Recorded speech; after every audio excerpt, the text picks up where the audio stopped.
All right, welcome to the last video of Chapter 5 on Section 5.3, Day 2. We're going to be looking at conditional probability and independence. Again, when knowledge that one event has happened now does not change, okay? When knowledge that one event happened does not change the likelihood that another event will happen, we say that those two events are independent. Okay? That, for example, flipping a coin twice, flipping the first flip, that first flip does not affect the results or the probability of the second flip. Flipping a coin twice, each of those flips are independent of each other. Okay. So formally, two events A and B are independent if the occurrence of one event does not change the probability that the other event will happen. So in other words, events A and B are independent if, again, here we've got probability of A given B has happened is the probability of A, and the probability of B given that A hasn't happened is equal to the probability of B. Okay. So, again, we can look at this and say that when events A and B are independent, we can just simply simplify this general multiplication rule and say that if the probability of B given A has happened is independent and this A has no effect on what happens with B, well then the probability is just the probability of B that has just happened. So, the multiplication rule for independent events, is if A and B are independent events, then the probability that A and B both occur is the following.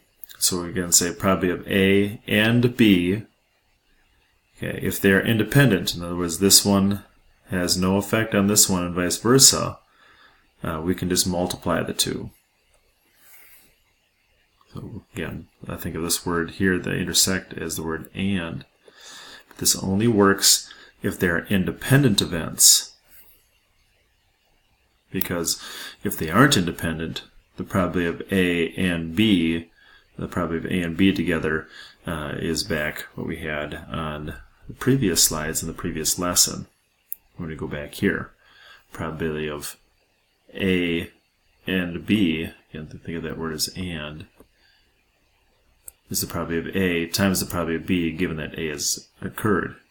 But again, if A doesn't affect that, you can kind of just think of it like that.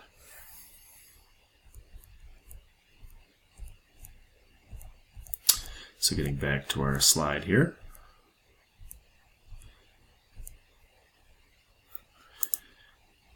So let's look at an example of using the multiplication rule for independent events. Well, way back in the mid-'80s, there was a Space Shuttle Challenger disaster, and it was determined that the failure of the O-ring joints in the shuttle's booster rockets was to blame. Under cold conditions, it was estimated that the probability that an individual, that one O-ring joint would function properly was 0.977.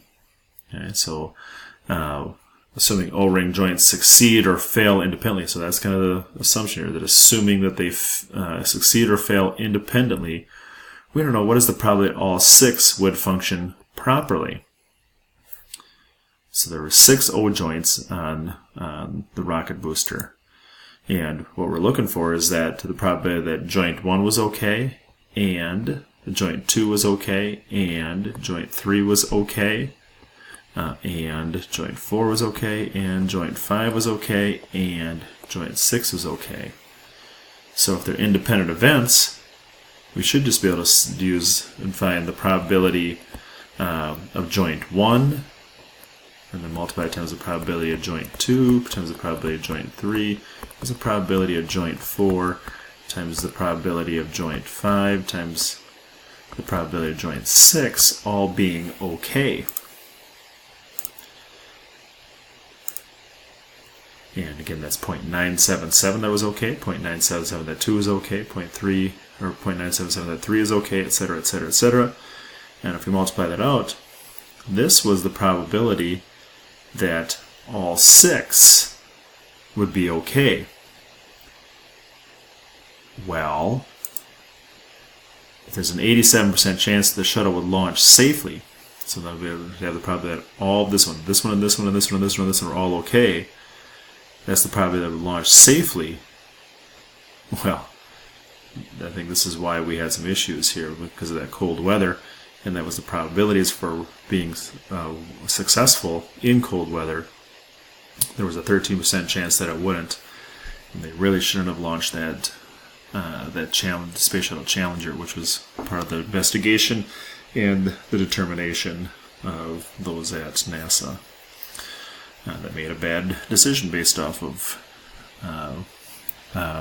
these probabilities. So there's an example of the multiplication rule for independent events.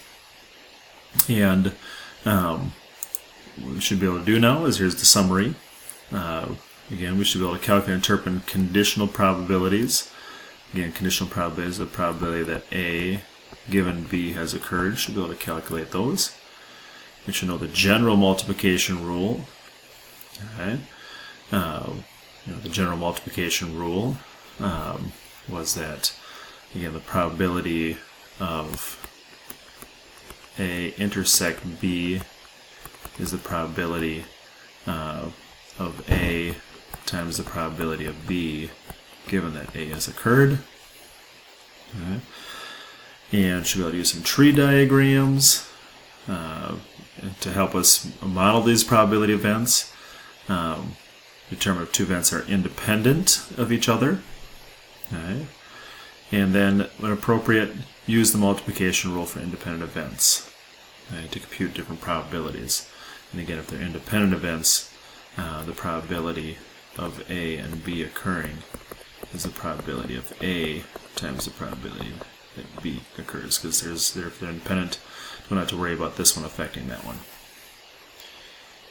All right, there's our lesson for 5.3, day 2, and at this point we should be done and should be able to now do the last homework assignment here. So 81, 83, 85, 89, 91, 93, 95, and a few wrap-up questions there with 97 through 99. All right, congratulations. We're through Chapter 5, and wish you good luck and skill on the Chapter 5 test in a couple days. All right, thanks, everybody.